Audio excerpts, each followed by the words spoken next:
David versus Goliath, winning against business bullying. I am 26 years old, and I decided to open my own business this year. Moving forward in this post, I should point out that I am from a small town, 1,000 people, in the rural Midwest. Because of this, everyone has some sort of connection with someone. We went to one of the liquor stores in the closest city 30-ish minutes away, small city, 8,000 people. When we were grabbing some alcohol for a party, I was looking at the prices and saw how insane the prices were. For a 6-pack of a local beer, we were charged $15. I was thinking about this and figured that I could probably make bank opening a liquor store. Back in February, I was furious about my shitty job and thinking out loud how cool it would be to own my own business to a friend. My friend's mom happened to be the president of the local bank.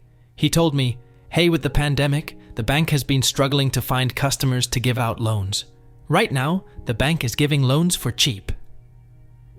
A couple of weeks later, I went in and met with my friend's mom and pitched my idea with the research I had done on alcohol prices, potential demand, and estimated income.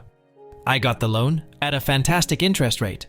I bought a building, which happened to be the former bank, and hired my dad to help me renovate the building. My dad is a general contractor, and he gave me an excellent quote on materials and labor. After working everything out with the distributors, getting the proper licenses, and getting my paperwork I needed for the government, I was ready to open my liquor store in May. I had started taking out ads in the local newspaper advertising my store and my prices. When I was in talks with my distributors, I learned, even with inflation and everything else, the liquor stores in the city had like an 80% markup. I talked to a local business owner, and he suggested that I have around a 35% to 40% markup. Because of this, I was significantly cheaper than the closest liquor store and had a much wider selection than the gas stations and small local stores nearby. My hometown is near a national forest. As such, we have a ton of people who come up for weekends for recreational activities year-round. My first week, the week before Memorial Weekend, after opening, I had made a $4,000 profit. It was great being my own boss. If someone was rude to me or my girlfriend, "Oh, I'm sorry, you can do your business elsewhere." If someone tells my GF, "Go back to China, you chink bitch," they can pay me 15% more at the register. Did the gang and I run out of alcohol? Time to grab my keys. Not car keys, the store keys. My apartment is like 2 blocks away, and go to the store. That's not to say that it wasn't difficult running my own business, especially that my only employee was my GF, and we were both working 6 or 7 10 to 12-hour days a week. I was both manager, accountant, and cashier, but fuck, it's so much nicer knowing I can tell someone to pound sand for being a prick. Couple of weeks after Memorial Day, some old guy walks into my store a couple of minutes after I opened. He seemed friendly enough, but eventually he offered to buy my store. I'm not going to say the amount, but it wouldn't have even covered my principal on the loan. I rejected the proposal outright and refused to negotiate the sum higher. He walked out of my store saying, "Welp, you'll be sorry you rejected that offer." The next month, a guy walked into my store and asked if I was the owner. After saying yes, I was informed that my business was being sued by this random guy I never heard of for libel. After he left, I was freaking out, and I decided that I was going to close early. When I got home, I Googled the guy, and soon saw a picture of the guy that tried to buy my store. It turns out that that is the guy who owns both of the liquor stores in the nearby city. It also just so happens that he is on city council. With a little bit of further digging, I learned that this city has an ordinance that reads, "Any business institution that does not fulfill the definition of a restaurant, tavern, or liquor dispensary will be excluded from obtaining a license for the sale of alcohol." Later, I discovered that the same guy happens to be the head of the board which approves liquor licenses. I love small-town corruption. Either way, I had a major issue. My maternal uncle happens to be a lawyer in a neighboring state. I decided to call him and try to get some legal advice. I talked to him and read the documents that I had been handed, served over the phone, and the research I had done. After receiving all of the information I had read off, I was expecting to get some sort of advice, but instead heard, "Hang on, I got to make a call," and he hung up. I'm freaking out. I'll be honest, I just wanted someone to tell me it was going to be okay, and I didn't need to crawl to this guy on my hands and knees. As I was writing the title, my uncle called back. "Hey OP, I just got off the phone with my partner. He agreed that we can take your case pro bono. If you would like to accept, We can discuss at my office tomorrow at 1:00. This is how I learned that my uncle is on the bar in 3 states. So, we meet, and we discuss the case. It turns out that the guy filed the libel suit against my business based on the ads I took out in the local newspapers. He claimed that my ads were targeted to damage his and his business's reputation. There were a few other things that I had no idea what was being referenced, but Uncle assured me that we would win this case no problem. 3 weeks later, the case is dismissed. But after my uncle says, "People like that piece of work will likely try to file another suit against you. If that happens, call me and promise I will help." The next day, I get served again, but this time I am the defendant. Not my store, me. I swear to God, I look at the documentation, and the only thing that changed was instead of my business's name, mine is listed as the defendant. Same thing happens. 4 weeks later, the case is dismissed. Over the next 3 months, I was sued just as many times. Before the 5th case's hearing, we had a settlement meeting. My uncle, the judge, the guy suing me, his lawyer, a bailiff, and I were sitting in this room. Judge says, "You two have been in court 4 times already. Is there any way we could come to an agreement that'll stop this cycle of faulty litigation?" The guy's lawyer says they have an offer and hand it to my uncle, who then hands it to me. It essentially read that he'll stop all litigation if I sell my business for about 30% of remaining loan principal. I outright rejected the offer and made a counteroffer. I said, "If you drop this case, I won't sue your ass for harassment." He busts out laughing. "Sue me? With what money? The legal fees alone ought to have drained you. You should be happy I chose to extend this offer and not sue your ass into bankruptcy and buy that shithole from the bank when the foreclose on your dumbass." The judge, the bailiff, and the guy's own lawyer were all looking at him aghast for saying the silent part out loud about the real reason I was getting sued. My uncle straight out said to him, "Oh, I am sorry. Apparently, you were never told. I have taken all of my nephew's cases pro bono. The only money he has spent on your litigations is gas. And bluntly, sir, I think your outburst has just ensured a suit against you."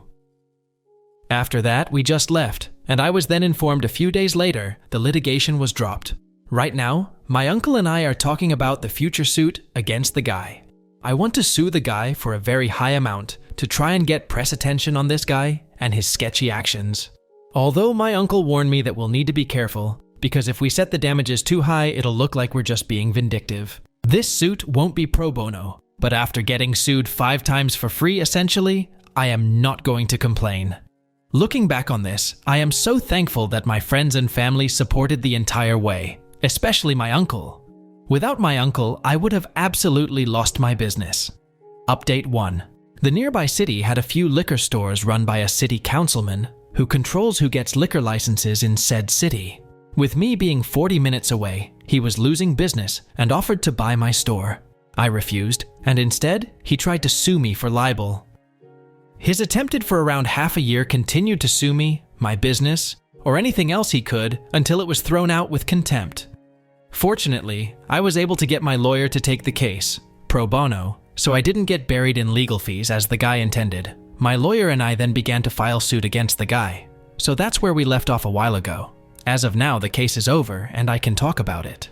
So, to first explain why I didn't post any updates previously. When I filed the lawsuit, my lawyer was not to post anything about it online. I don't think that this had anything to do with the original post, but what he told me was that if the opposing counsel found a post and was able to link it back to me, they could argue that I was only filing a suit to gain online clout.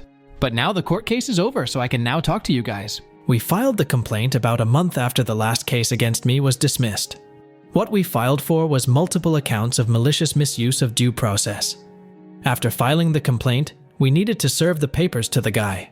Someone, I don't know who, must have told him, because he dodged getting served for multiple weeks. The only reason the process server was able to serve him was because there was a meeting to approve the transfer of a liquor license between 2 businesses in the city. Ironic. He and his lawyers answered the complaint and said everything in the complaint and the summons was a deliberate misrepresentation of the facts. None of the suits filed against me were in any way malicious.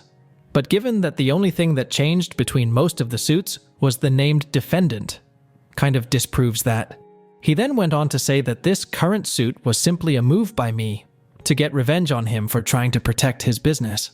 Pretty much the entire answer was just him saying, "No, you." After that, we moved into discovery, which I will talk about in a minute. Through the discovery process, there were a couple of motions for dismissal by the defendant's counsel. After that, we moved into discovery, which I will talk about in a minute. Through the discovery process, there were a couple of motions for dismissal by the defendant's counsel. The first was just a general. All the facts are wrong, and this is a lawsuit filed in bad faith. This was immediately thrown out by the judge because the 4 suits filed back-to-back with only the defendant being changed indicate that this was potentially a malicious lawsuit. The second motion was that these weren't malicious because the defendants were different. Effectively, the argument is that if the same defendant, then it would be a malicious suit. But because the defendant kept getting changed from suit to suit, that means that there was a legitimate complaint that they were trying to get solved, which technically would be legal, and I would have no standing. However, the judge acknowledged that while the argument is legally sound, if you simply look at the wording of the law, it completely violates the spirit that it was written in. And the actions of the defendant only serve to confirm that the previous lawsuits were filed in bad faith. So, then the motion was tossed out of court. Later, during discovery, the defendant filed for a venue change. Seems how we filed in my local court. They argued that the local jury would be biased towards me.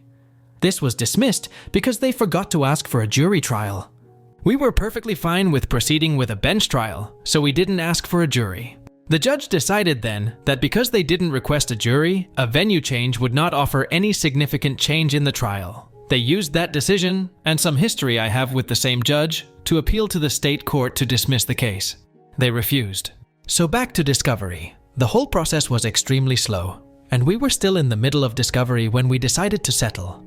We had received multiple settlement offers up to that point, and rejected all of them. But at the end of November, the defendant decided to fire the manager of one of his businesses. The former manager then decided to turn over some text messages to the court. You see, we requested all communications about the malicious filings from last year that the defendant had made. That included text messages. That showed neither counsel nor the defendant did the proper diligence to comply with discovery. The defense was able to get that text removed from the evidence.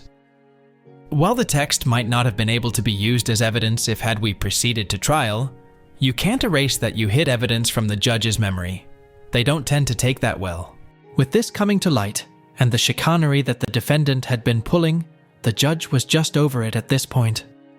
Our lawyers had to meet with the judge at the very beginning of this month, December, where the defense's counsel was reprimanded. After this, the defendant offered a really big settlement. After my fiancé and I discussed it, we decided to accept the offer. Our wedding is getting close, and frankly, we don't want to deal with court stuff anymore. The whole trial process was still months away, and there wasn't any guarantee that we would have gotten any more money. Unfortunately, it's not the nuclear revenge I and my fiancé, and possibly you, were hoping for. Although the settlement, after I settled the contingency pay for my lawyer, did repay the remainder of my loan, we will have a nice chunk of money left over